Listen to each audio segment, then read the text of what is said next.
Russia అధ్యక్షుడు Putin అమెరికాకి big shock ఇచ్చాడు. న్యూక్లియర్ వెపన్ ని సిద్ధం చేశాడు రష్యా అధ్యక్షుడు.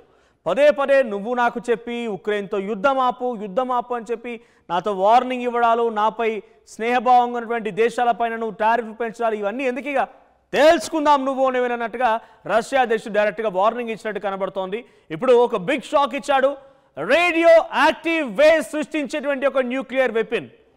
రేడియో యాక్టివ్ వేవ్స్ ఏంటి, న్యూక్లియర్ వెపన్ ఏంటి అనే అనుమానం మీకు కడగొచ్చు.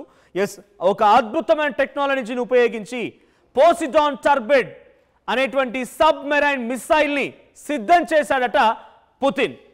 విజయవంతంగా దాని పరీక్ష కూడా పూర్తయిపోయింది. ఇక్కడ మీరు విజువల్లో చూస్తోంది ఇదే ఆ turbine missile. So submarine missile ఇది. సో పోసిడాన్ టర్బైడ్ అనేటువంటి ఈ సబ్మెరైన్ మిసైల్ని సిద్ధం చేశాడు. ఇప్పుడు దాన్ని విజయవంతంగా పరీక్షించారు కూడా.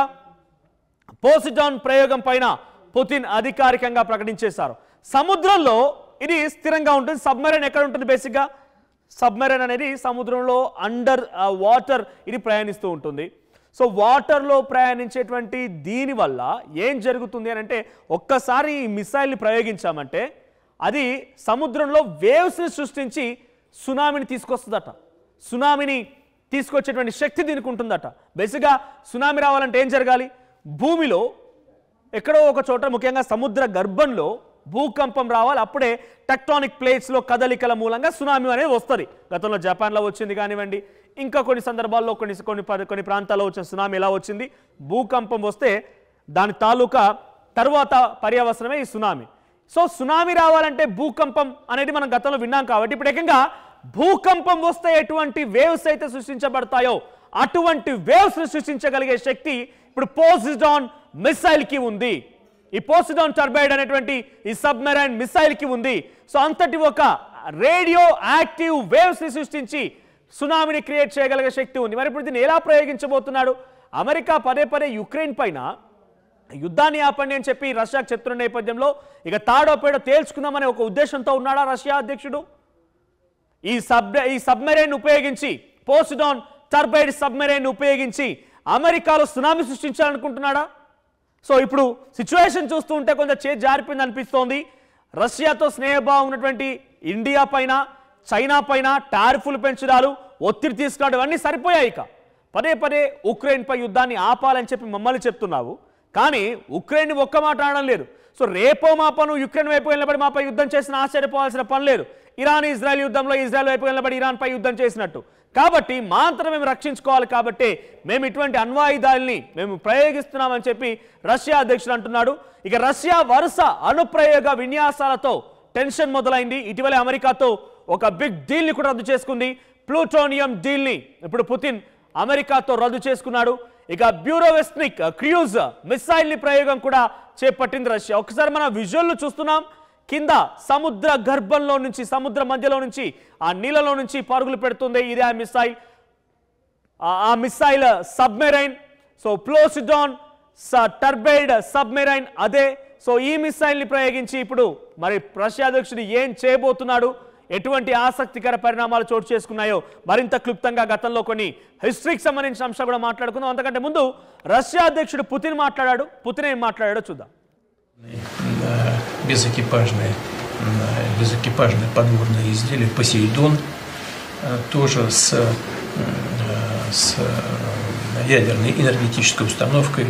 Нам впервые удалось не только стартовым двигателем запустить его с подводной лодки-носителя, но и запустить атомную энергетическую установку, на которой этот аппарат прошел определенное количество времени.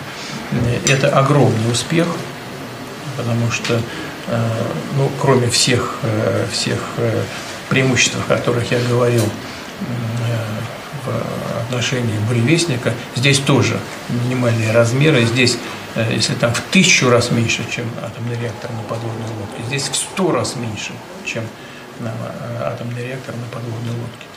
Но зато мощность Посейдона значительно превышает мощность даже самой нашей перспективной ракеты межконтинентальной дальности «Сармат». Такой в мире нет, как «Сармат». И у нас он очень на дежурстве не стоит. Скоро появится на дежурстве. Но «Посейдон» еще одного перспективного комплекса – это подводные безэкипажные подводные изделия «Посейдон», тоже с ядерной энергетической установкой. Нам впервые удалось не только стартовым двигателем запустить его с подводной лодки-носителя, но и запустить атомную энергетическую установку, на которой этот аппарат прошел. ప్రపంచంలో ఇటువంటి మిసైల్ ఎక్కడా లేదు. మొట్టమొదటిసారిగా రష్యాలోనే ఇది తయారైంది. Radio active waves. నా వెనక మీకు విజువల్లో కనిపిస్తోంది. ఇది సబ్మెరైన్. అది ఒక missile carrier, under water missile carrier. ఇది సబ్మెరైన్. సో దీంట్లో పోసిడాన్ టర్బైడ్ అంటే మనం బహుశా మీలో ఎవరైనా కనుక మన తెలుగులో వచ్చినటువంటి ఒక సినిమా గాజీ, ఆ సినిమాను కనుక చూస్తే మీకు అర్థమవుతుంది టర్బైడ్స్ ఎలా విడుదల చేస్తారు, టర్బైడ్స్ విడుదలైన వెంటనే ఎటువంటి వేవ్స్ని క్రియేట్ చేస్తారు, అక్కడ వచ్చేటువంటి శబ్దాలు ఎలా ఉంటాయి, అండర్ వాటర్లో యుద్ధాలు ఎలా జరుగుతాయి మనం ఆ సినిమాలో చూడొచ్చు. సో ఇప్పుడు రష్యా చెప్తుంది అదే టర్బైడ్ని, పోసిడాన్ టర్బైడ్ని, అది అనుప్రయోగం. అది ఏం చేయగలుగుతుందో ఒకసారి అండర్ వాటర్ దాన్ని వదిలేసామనంటే, ఆ మిసైల్ని ప్రయోగించామంటే దాని ద్వారా రేడియో యాక్టివ్ వేవ్స్ అనేది సృష్టించబడతాయి. రేడియో యాక్టివ్ వేవ్స్ అనేది వల్ల ఏం ప్రభావం ఉంటుందంటే అలలు ఎగిసిపడతాయి, సునామీ హెచ్చరికలు పరిస్థితి ఉంటుంది, సునామీ వస్తుంది. అటువంటి ఒక అద్భుతమైనటువంటి ఒక ఆవిష్కరణ ఇప్పుడు రష్యా చేసిందని చెప్పాలి. సో భూకంపం వస్తే తప్ప సునామీ రాదు. టెక్టానిక్ ప్లేట్స్లో కదలికలు ఉండడం, భూకంపం సముద్ర గర్భంలో వస్తే దీని ప్రభావం ఎక్కడో ఉంటుంది. మొన్న మధ్య మయన్మార్లో భూకంపం వచ్చింది. దాని ప్రభావంతో థాయిలాండ్కి సునామీ హెచ్చరిక జారీ చేశారు. అటు మయన్మార్కి కూడా సునామీ హెచ్చరికలు జారీ చేశారు. జపాన్లో కూడా కొన్ని సందర్భాల్లో ఏకంగా వారం రోజుల్లోనే 1500 సార్ల భూమి కంపించింది. దీని ప్రభావంతో జపాన్పై సునామీ హెచ్చరికలు జారీ చేశారు. అంటే భూకంపం వస్తేనే అది సునామీగా మారుతుందనేది మనం గతంలో చూసాం. కానీ మొట్టమొదటిసారిగా ప్రపంచ చరిత్రలోనే ఒక మిసైల్ని ప్రయోగించి కూడా సునామీని సృష్టించవచ్చు. అది రష్యా అధ్యక్షుడు పుతిన్ చెప్తున్న మాట. ప్రపంచంలో ఎక్కడ కూడా ఎటువంటి ఒక అద్భుతమైన మిసైల్ లేదు అని పుతిన్ అంటూ ఉన్నారు. ఇందాకైనా మాటలో మీరు చూసారు. సో డెఫినెట్గా దీన్ని ప్రయోగించాం, విజయవంతమైంది. ప్రపంచ దేశాల్లో ఎక్కడా కూడా లేదు అని అంటే అమెరికా దగ్గర కూడా లేదు. సో అమెరికా పదే యుక్రెయిన్ పైన యుద్ధాన్ని ఆపండి అని మమ్మల్ని హెచ్చరిస్తోంది, రష్యాని హెచ్చరిస్తోంది. రష్యాతో స్నేహభావంలో ఉన్నందుకు ఇండియాని హెచ్చరిస్తోంది. అంటే ప్రతిసారి రష్యాని టార్గెట్ చేస్తున్న అమెరికా ఉక్రెయిన్ మాత్రం నిలువరించడం లేదు, నాటో దేశాలు మాత్రం నిర్వహించడం లేదు. నాటో వైపుగా ఉక్రెయిన్ వైపుగా రేపటి రోజు నిలబడి రష్యాపై దాడి చేసినా కూడా ఆశ్చర్యపోవాల్సిన పని లేదు. అటువంటి సిచ్యువేషన్ వస్తుందా అని అంటే ఏకంగా అమెరికా రాజ్యాంగంలోనే ఉంది, మూడోసారి ప్రధాని అవడానికి అవకాశం లేదు, అధ్యక్షుడు అవడానికి అవకాశం లేదనేది. సో కానీ అమెరికా అధ్యక్షుడు డొనాల్డ్ ట్రంప్ ఏమంటున్నారు, మూడవసారి కూడా అవకాశం వస్తే అధ్యక్షుని అవుతానంటున్నారు. అంటే రాజ్యాంగాన్ని మార్చగలిగిన వ్యక్తి ఇతర దేశాలపైన దాడి చేయడం అనేటువంటి ఓ గ్యారంటీ లేదు. కాబట్టే రష్యా సిద్ధమైంది, అద్భుతమైన ఆవిష్కరణ చేసింది. సో దీని ద్వారా చూడండి ఆ సబ్మెరైన్, ఆ సముద్ర గర్భంలోనే సబ్మెరైన్ ని ప్రయోగించి దాని ద్వారా రేడియో యాక్టివ్ వేవ్స్ చూడండి ఇక్కడ ఎలా వేగంగా వెళ్తుంది అనేది. ఇది ఆ సబ్మెరైన్. సో దీని ద్వారా Poseidon submarine missile, submarine carrier ఉంటుంది, ఆ మిసైల్ని క్యారీ చేసేది ఉంటుంది. కానీ ఆ మిసైల్ని తయారు చేసింది ఇప్పుడు రష్యా. సో దాని ద్వారా రేడియో యాక్టివ్ వేవ్స్ సృష్టించగలరు, సునామీని సృష్టించగలరు, ఎటువంటి విపత్తునైనా సృష్టించగలరు. దీంతో అమెరికాకే బిగ్ షాక్ అనేటువంటి పదం ఎందుకు ప్రధానంగా వినబడుతుందనంటే ప్రత్యర్థి దేశాలు డెఫినెట్గా వాళ్ళు ఒకరొకరు పక్క నిల్చొని మాట్లాడినా, పుతిన్ గొప్పవాడని చెప్పి ట్రంప్ చెప్పినా, ట్రంప్ గొప్పవాడని పుతిన్ చెప్పినా పరస్పర డబ్బా అప్పటి వరకే ఉంటుంది. కానీ ఆ తర్వాత నిజంగా ప్రజల వరకే వస్తే కనుక డెఫినెట్గా యుద్ధం తప్పదు. ఒకనొక సందర్భంలో డెఫినెట్గా యుద్ధం చేయాల్సిందే.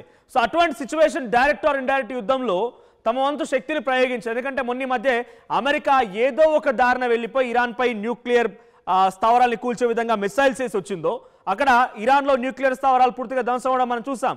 సో అటువంటి విధంగానే తన మాట వినడం లేదు, డైరెక్ట్గా మేము మా సంగతి మేము తేల్చుకుంటామనేటువంటి ఒక సెల్ఫ్ రెస్పెక్ట్తో, స్వాభిమానంతో రష్యా ముందుకు వెళ్తోంది. కాబట్టి ఈ స్వాభిమానాన్ని దెబ్బ కొట్టాలంటే కొంత చర్యలు చేయాలి, కట్టుదిట్టమైన చర్యలు చేయాలి. అందుకే ఇండియా టారిఫ్ని, చైనాపై టారిఫ్ని పెంచేశారు. ఇక చైనాతో ఉన్న ఒప్పందాన్ని తెగదెంపులు చేసుకున్నారు. సో చైనాతో ఒప్పందాలు కిల్ అయిపోయాయి, ఇండియాపై టారిఫ్ పెంచేశారు, రష్యా దగ్గర ఆయిల్ కొనొద్దని ఒత్తిడి తీసుకొస్తున్నారు. రష్యాకి పోటీగా పాకిస్తాన్ లేపి ఆయిల్ రిజర్వ్స్ని అటు పెట్టుబడులు పెడుతున్నారు, ఆయిల్ రిజర్వ్స్ తీసుకొస్తున్నారు. పాకిస్తాన్ని భారత్ వైపు రెచ్చగొడుతున్నారంటే ఇవన్నీ కనెక్టింగ్ మనం చూస్తే కనుక అమెరికా పెత్తనం ఎక్కువైపోయింది ఏషియన్ కంట్రీస్ పైన. సో అమెరికా పెత్తనం ఎప్పుడైతే ఎక్కువైపోయిందో డెఫినెట్గా నాపై ముప్పని భావించే రష్యా అధ్యక్షుడు పుతిన్ ఈ యొక్క ప్రయోగానికి సిద్ధమయ్యాడు. ఇప్పుడు ఆ ప్రయోగం విజయవంతమైంది.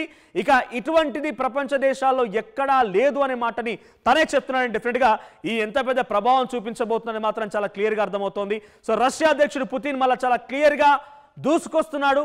అందుకే గతంలో చెప్పుకొచ్చాను, రష్యా అధ్యక్షుడు అంత ఏమరపాటుగా ఉన్నాడు, సైలెంట్గా ఉండిపోయాడు, ఏదో ట్రంప్ని కొంత జాకీలు పెట్టి లేపుతున్నాడు, ట్రంప్ని పొగుడుతున్నాడు, ట్రంప్ పైన కొంత ప్రశంసల వర్షం కురిపిస్తున్నంత మాత్రాన స్నేహభావం అని కాదు, నీకు ఇచ్చే గౌరవం తీసుకున్నావు లేదనంటే కాల్చి పడేస్తామన్న రకంగానే పుతిన్ వ్యవహారం ఉంటుందని గతంలో మనం చాలాసార్లు చెప్పుకున్నాం. సో ఇప్పుడు రష్యా అధ్యక్షుడు చేస్తుంది అదే.